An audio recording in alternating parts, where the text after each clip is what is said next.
Welcome to Childcare Conversations with Kate and Carrie. Who is the boss of me? Carrie, we talk about this all the time. Lots of people. We got a whole chapter in at least one book with that title. We do. Who is the boss of me? And so a lot of times regulatory agencies pop into our mind, but I think this week's topic is going to be one of those topics that people are going to be like, oh, I kind of forgot about them. So Carrie, what mess has the Department of Labor made for early child care owners who may have thought they were getting away with a little something and making their life easier? Okay, so they've clarified something, and then there's been an increase of a minimum wage.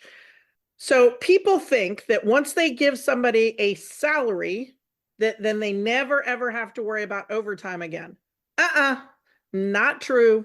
Never has been true, never will be true. If they are salaried and they are considered exempt by the Department of Labor, then you don't have to pay them overtime usually. Well, what makes somebody exempt, Carrie? That's a good question. And there's two tests basically to see whether somebody qualifies or not. So the two tests are the pay test and the responsibilities test. So when we're looking at the pay test, what we're looking for is, are they paid enough to be considered an exempt employee? And that amount is about to change on January 1st. So we're going to hold on to that one for just a second, because first we have to talk about the other one. And this is the one where people in many industries, not just childcare, get into trouble, which is the responsibilities.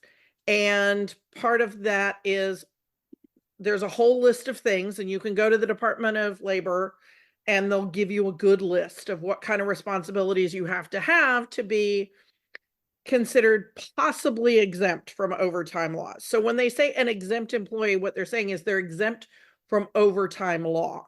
That's all they're exempt from. They're not exempt from anything else. They just might be exempt from overtime. So what are some examples, Carrie, of what some of those rules are? They have to be supervising other people. They have to have supervising capacity. Okay, so if you're a program that has a director, an assistant director, and maybe a curriculum coordinator, all three of them may not supervise other people. They may or they may not. It depends on how you have it structured in your school. So they also have to have a level of autonomy. So things that they're the boss of, projects they're the boss of, where they don't need a lot of additional oversight. So does it have to be both? They have to be managers, and they have to either be a solo person just managing themselves and they don't have a whole lot of direct oversight, or they have to manage people. Okay. And that's part of why school teachers in the public schools are considered exempt employees, because they manage other people. Those other people are their students. Okay. All right. So we could have a whole bunch of people in your program who could meet the criteria.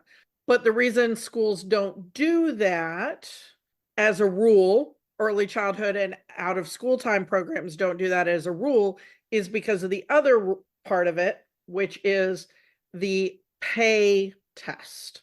Okay. So the pay test is this minimum, maximum? How do we figure out the pay? Okay, so these are minimum dollar amounts. Okay. Yes. So right now, did I put in the no, those are the new numbers. I didn't put what the current numbers are in our blog post, but what is going to be effective January 1st is that they have to be paid a minimum of $1,128 per week, or $58,656 annually, which breaks down to about $28.2 an hour. So if you're not paying somebody who is salaried $58,500, then they can get then they need to be being paid overtime anytime they work over 40 hours. Okay, so if you're a director, let me put this caveat. Since the majority of the folks who actually listen to our podcast are directors and not owners, if you are a director today and you are listening to this podcast and you're thinking, I don't make that much money, do your own homework. Go to the Department of Labor, go find our blog article. It is in this podcast show notes. But make sure that you take this information to your owner and you have a real conversation. And when Carrie talked about that $28.2 an hour, that is assuming on a 40-hour work week. So if you are paid hourly, that means that you're not exempt, right? So you should be getting paid overtime if you're making more If than you're anybody who is an hourly pay person is supposed to get paid time and a half. Now, I have heard people go, oh, no, if I work overtime, they just give me extra vacation time to offset that. That is highly, highly illegal. You cannot do that. You cannot pay somebody in extra paid time off instead of paying them overtime. The federal government can do it. The state government can do it. You cannot. The only people who can give what's called comp time are governments. You're not a government. So since you're not a government, if someone works more than 40 hours a week and they are not an exempt salaried worker, they have to be paid overtime. And notice I said worked 40 or more hours, well, not and that they got paid for 40 or more hours. Well, that brings up a good point because that's also for the week. So I had somebody who was asking questions about, well, when I work 9 and 10 hours in a day, and I kept trying to bring them back to the weekly pay. So again, overtime is based on the perception of a week. And your program has to define the week. Does the week start on Monday or does the week start on Saturday? What day does the week start for your program?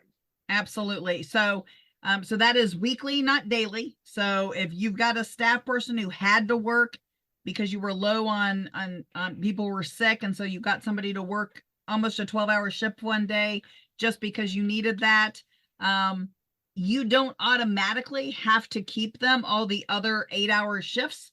You can flip their other 8-hour shifts to 6-hour shifts. You can let your staff know, I can't pay you overtime.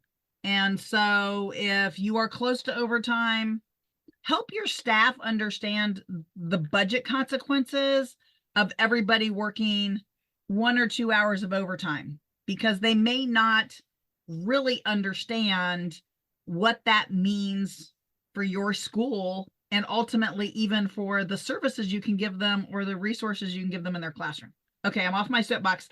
So Carrie, we have directors, they're on salary for $40,000 a year.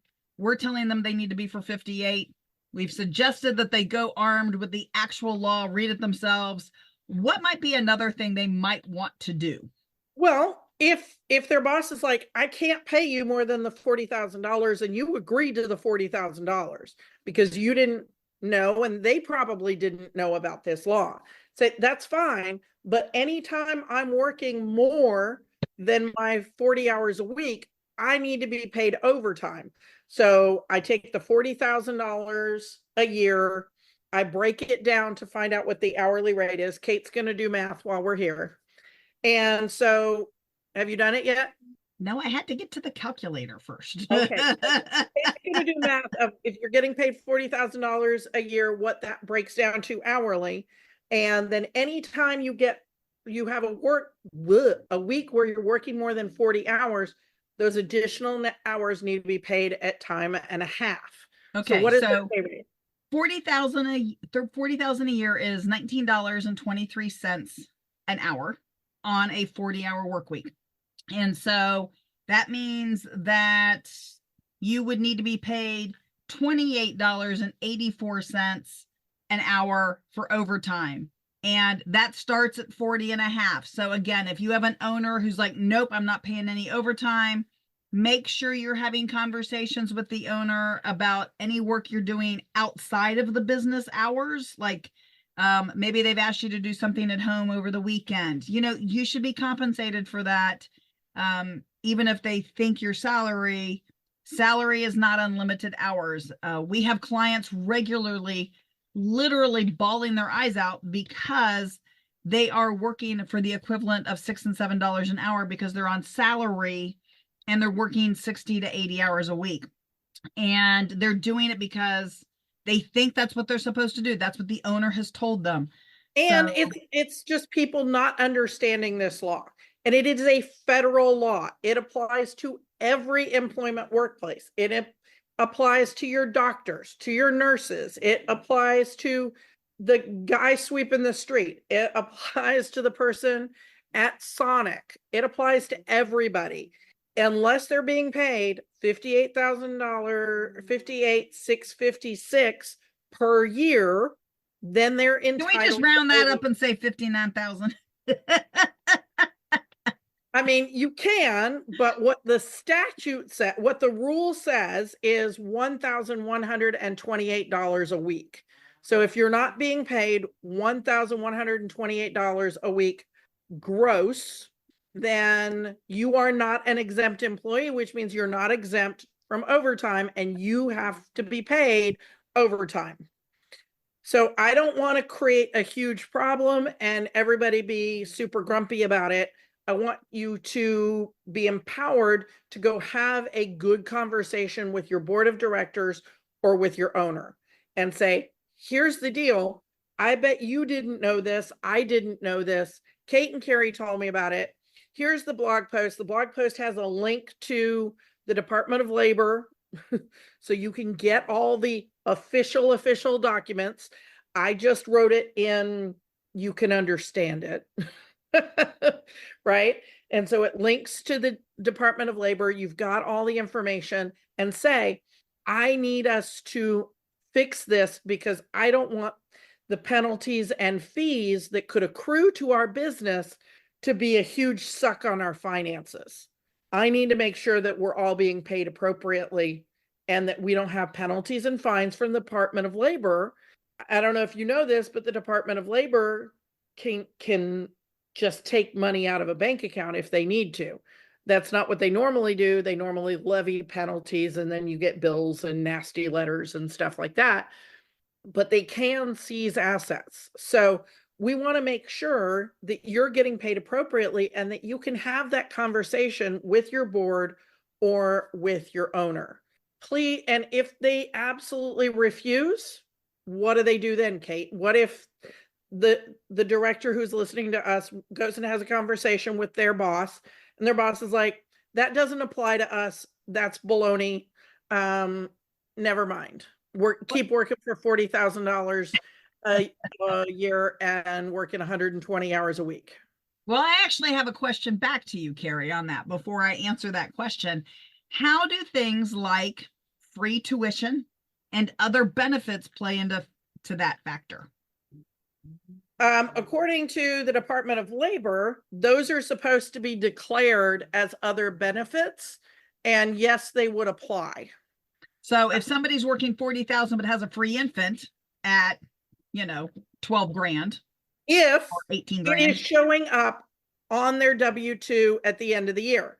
If it's not showing up on the W-2 and the company is not disclosing that they're giving you that benefit, then they have to pay you the overtime. Okay. So if you get to the 58,000 because of your discounted childcare and that discounted childcare is showing up on your pay stubs, then it may be that they don't have to pay you anymore because in pay and benefits. Well, and the benefits, and we are talking here specifically of the benefit of free childcare. Or discounted childcare. We're not talking about the health insurance benefits or any of those other benefits, even though those sometimes also should be showing up if you're paying any part, like there's an employee match. It's a gray area is my answer. And if the owner is like, heck no, we can't do that because we're giving you 4 children for free tuition, then they need to take this information and go talk to their accountant. And they need to change how they are processing payroll. Yeah. Because you want to keep getting your 4 free children's worth of tuition. And so you don't you don't want them to get fined by the Department of Labor. You want to continue to get your discounted childcare, but that means that it has to show up differently, and it's going to be a whole thing. It will absolutely be a whole thing, but they need to talk to whoever's doing their payroll and their accountant to get that sorted out in a way where you get to continue to have huge amounts of free childcare for your family. They don't have to go into the red in order to pay you what the government says they have to pay you. You guys are all happy with where you are, but we don't want the Department of Labor to get involved. But Absolutely. let's say instead that that's not part of what's going on. They're a person who's not getting any significant childcare discounts, and they're just working straight, and they're getting paid $40,000 a year, and their boss won't move. What is the next thing that the director should do? Well, if the director, because you're also going to probably get director or owners who go, oh, well, our cost of living isn't that high. Again, this is not negotiable. This is the U.S. Department of Labor is making these mandates. So from my 2 cents, and again, this is my opinion, and what I would advise anybody is if for some reason your owner refuses to budge and come into compliance, and those are the words I would use, coming into federal compliance from a labor department, is the first thing I would do is escalate a complaint on the state level. If you are wanting to stay where you are, or you think that other employees are going to be mismanaged, or you leave the industry, unfortunately, and you go get treated fairly. You take it. Who is that entity at the state level? Well, so each states might call them something differently, but it's your workforce commission. You may have a state that also uses the term Department of Labor.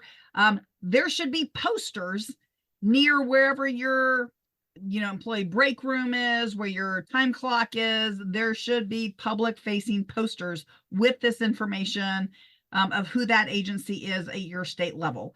Again, if this isn't currently happening because everybody signs in from their phone on an app, and your school is trying to be more tech savvy and streamlined, and you don't have some of these things, then you should have received during your onboarding process copies of all of this.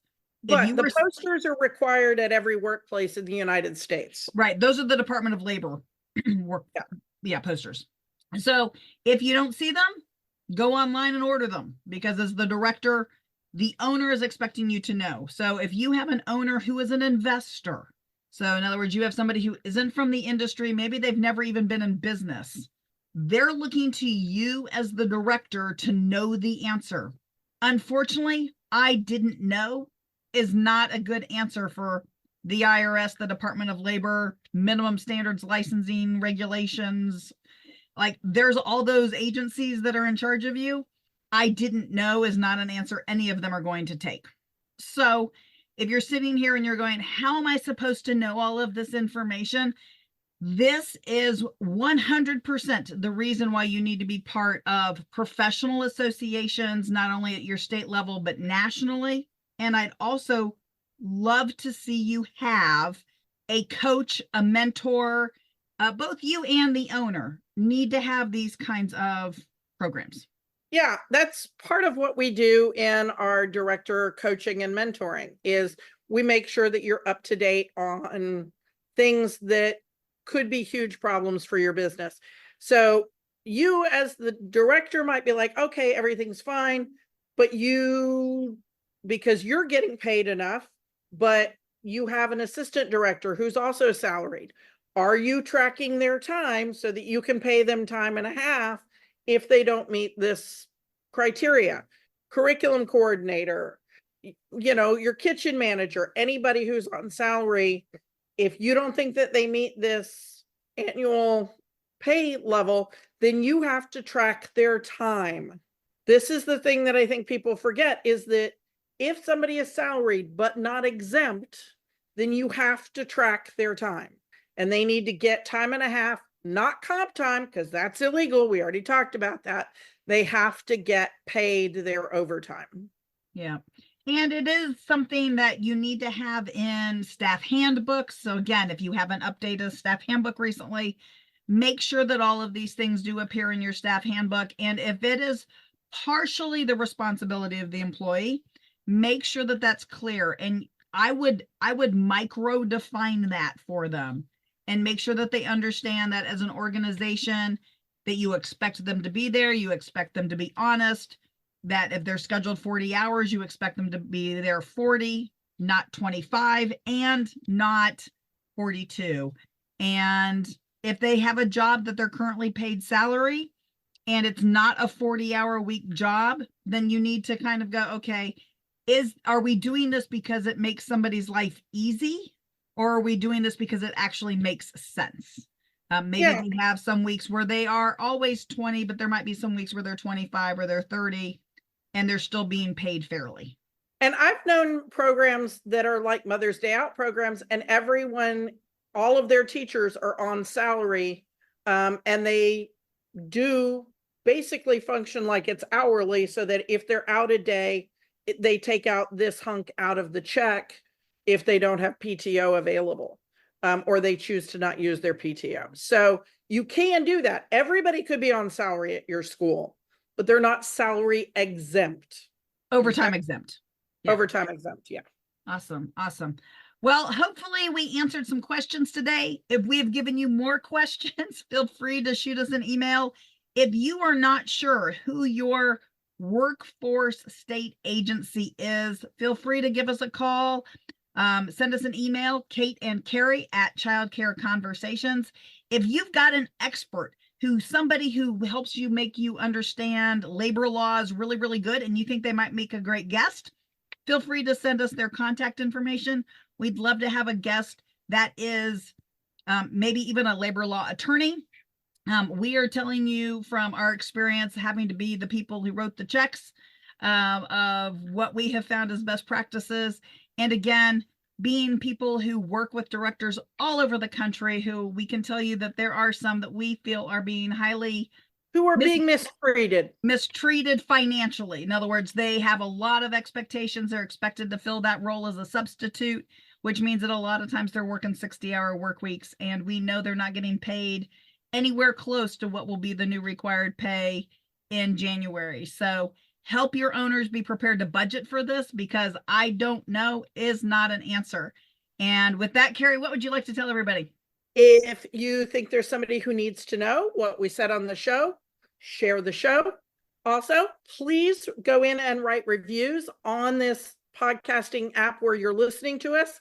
That really helps other people be able to find us. So let people know all about our show. We'll talk to you next week. Thank you for listening to Childcare Conversations with Kate and Carrie. Want to learn more? Check out our website at texasdirector.org. And if you've learned anything today, leave us a comment below and share the show.